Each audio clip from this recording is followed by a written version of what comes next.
good morning again. The Sue's broadcast community has lost a pioneer in our business. He was a master switcher and editor. He was a performer, creative, and promotional legend with musical skills and a huge personality. I was so lucky to have been able to work with Albert Jones at MCTV for several years. Art Osborne from The Sky Studio said that behind the glass in the control room, Albert had a crucial hand in creating memorable and award-winning commercials, productions, such as the Miss Bonsu pageant, remember that, and various Christmas specials, some telethons, news features, and the famous annual staff Christmas party videos. That one was before my time. I'd like to take a look at those, actually. Osborne added that many will call to mind Uncle Albert in his Mouseketeer ears as he hosted a kids show on CJIC TV for 3 years. That was followed by 5 more as Uncle Albert's Movie Club and a late night movie. Osborne interviewed the always engaging Albert Jones, and we're thrilled to be able to show you some of that.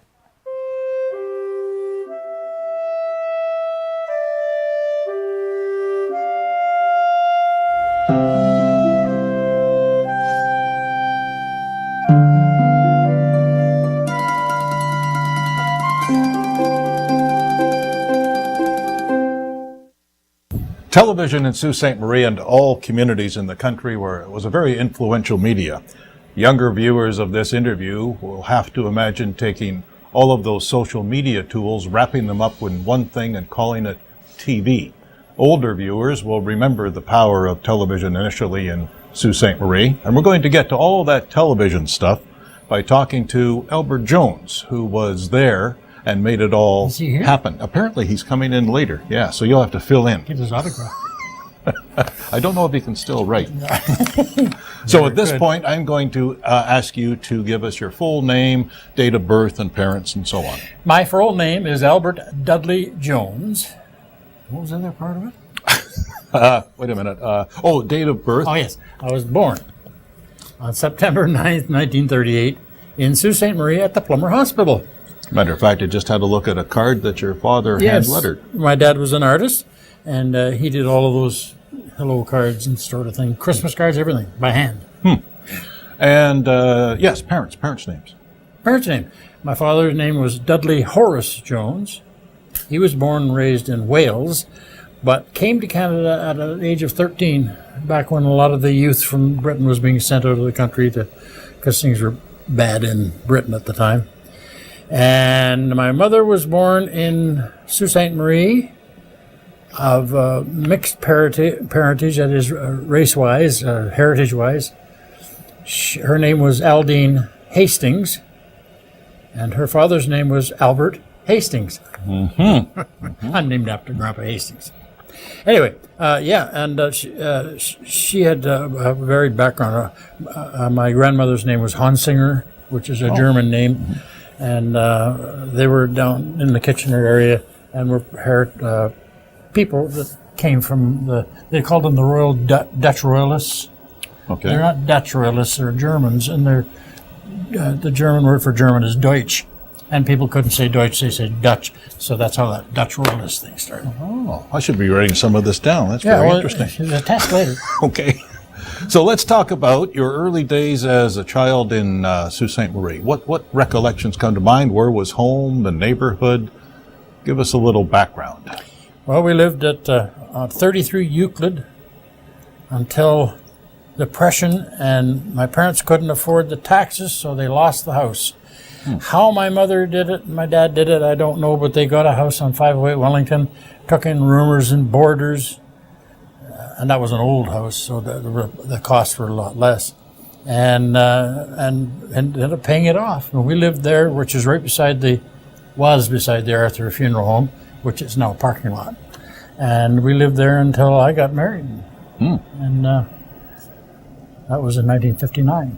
What are some of your recollections, Albert, as a child in the neighborhood? Some of the names of folks in the neighborhood that you might recall? Well, Scarfones lived right across from us, of course. Jim Arthur and his wife right next door to us, and I got to know the people that worked there very well. Bob Elliott and Chuck. Chuck, what was your last name? Doesn't matter. I almost became an undertaker at one point. I was very interested in it because I saw all the stages of it, except the other parts that you wouldn't want to talk about. And one day I asked if I could go into the preparation room, and Chuck said, "Are you going to start your apprenticeship?" And I said, "Well, no." He said, "When you're ready, come and see me." So I never became an undertaker. I became a TV personality for a while anyway. Sure, there's a joke in there someplace. I just can't quite think of it, but we'll let people put their own joke together. Nothing funny about it. But I'll tell you, those were the Chuck McLeod. They were he eventually owned that funeral home. But they were two of the funniest guys I ever knew. Bob Elliott is worldwide known as a carver of birds and other things. And Chuck McLeod were the funniest guys. They were always telling jokes. Not about their job, but I learned a lot from them. I learned a few judo moves, which I practiced on with my mother, and she called them and gave them shit. Heck. Okay, good. Don't do that to my son. He broke my neck. What about kids in the neighborhood? Any recollections of... Sure, Orville Halverson. He's my oldest friend, oldest living friend. He lives in the Sioux still. His daughter works at a local place around town, and he was just about 3 doors up. And then there was Jack Whistler, who was about 4 doors up. All kinds of people that I went to school with that I can't remember all their names, but it was a pretty good upbringing. At my age, 76, I was born the year before the war started, so I was 7 years old when it ended. And my brother was quite a bit older than I, and he was an Army cadet, and he wanted, with all his heart, to get into the Army and go and fight the bad guys. Then he started talking to some of the returning veterans with no arms and things like that, He wasn't so enthusiastic anymore. But it ended before he got in. What about events of the day, such as the war, a bit of a backdrop to your early growing up? Really embedded in my memory. A 7-year-old kid, you don't remember too many details about anything, just generally. But the war ended in Europe, and we were all given a little Union Jack, about yay big, and a stick, and we were let out of school. Now, that's a big event for a 7-year-old. I'm out of school early in the afternoon. I come home and the streets were going crazy. The horns honking all over the place, and my parents met me outside, and then we went down we lived on Wellington, right at the head of Spring. We went down Spring Street, and the streets were full. Queen Street was full of people, bands playing, and my dad was dancing with strange ladies, and my mother was dancing with strange men. And I'm going, what's going on? Yeah. Oh, it was something.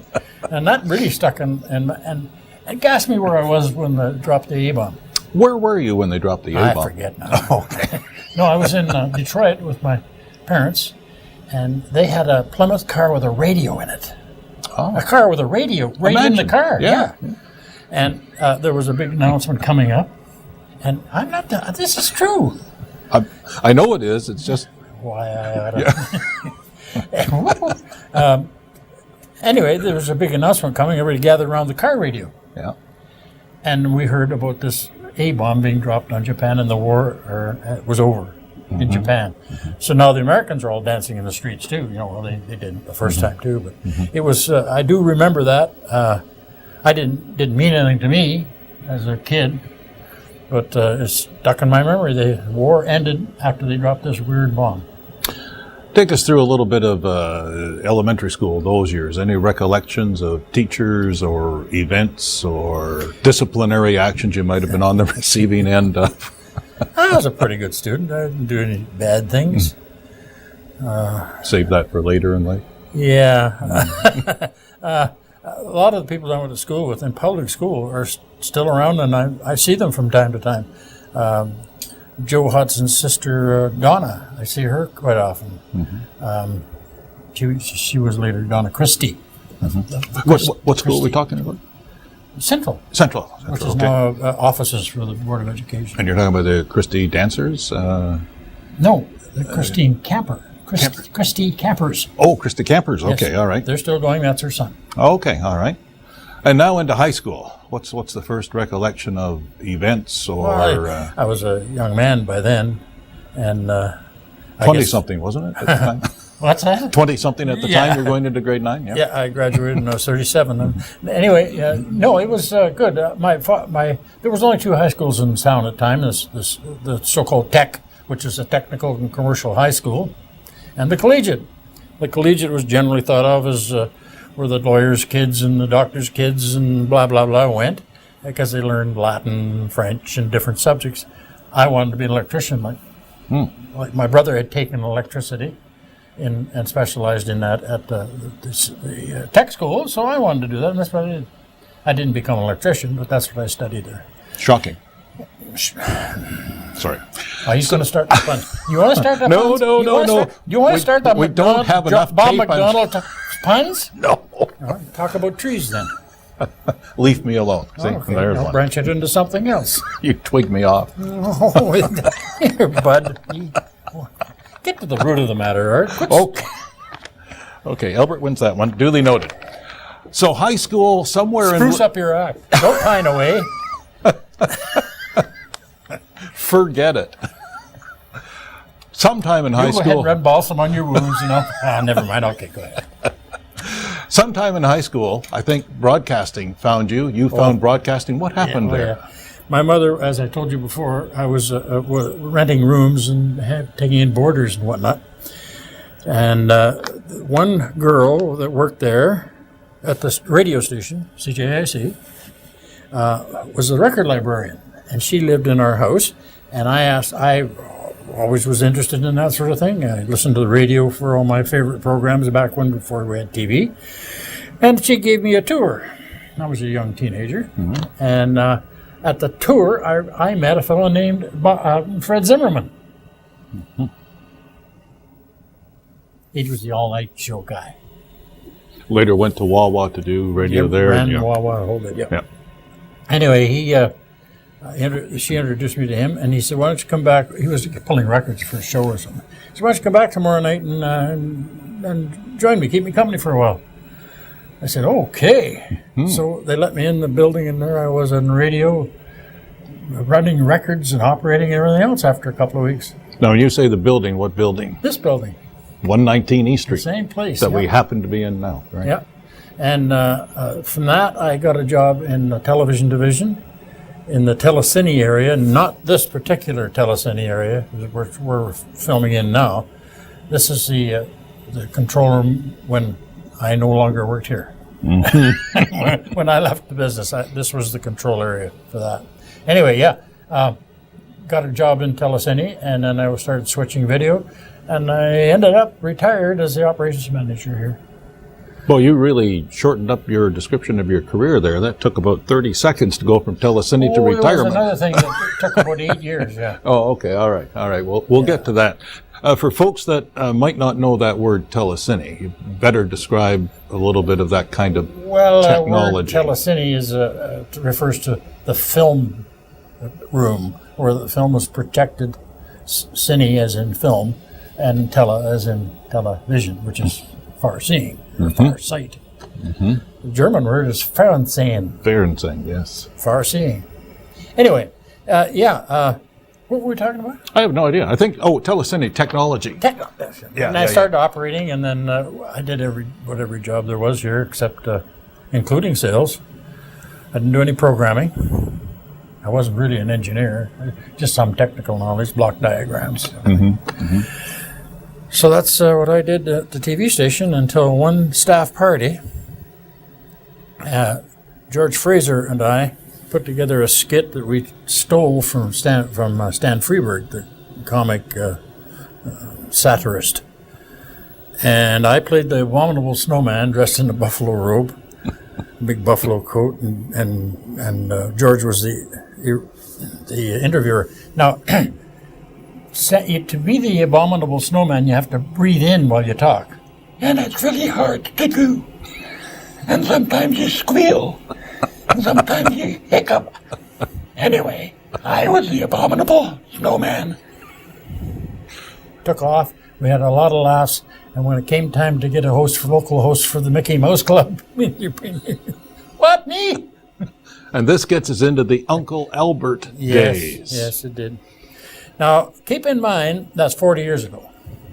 Since I left, As here. of this recording, Roughly 2014. in 2014. It's roughly 40 years ago since I left there. I did a few little other things after that, but my program originally was the Mickey Mouse Club, and it was designed with a local host. And we'd make draws for things and everything else, and I wore the rabbit ear, the Rabbit ears. the mouse ears. I was thinking TV, eh? The rabbit ears. Yeah. Mouse ears and the whole bit, and yeah, it went for 3 years. That's what Disney did with the first series, and then we had some sort of following locally, and they said, let's keep you on the air as Uncle Albert, and we'll play movies. Mm-hmm. So the title was Uncle Albert's Movie. And what a wonderful time revisiting Uncle Albert and hearing him reminisce about the start of his career and how life was in Sault Ste. Marie when he was a kid. Such a character, lovely man, wonderful to work for and with. I'd like to say a huge thank you to the Public Library's Oral History and obviously to Art Osborne, who's a good friend of ours. And if you want to see the rest of that interview, it's actually available on YouTube. All you have to do is go on YouTube and do a search for it. That interview is an hour long, so there's a lot more stories from Uncle Albert. Albert Jones passed away on September 10th.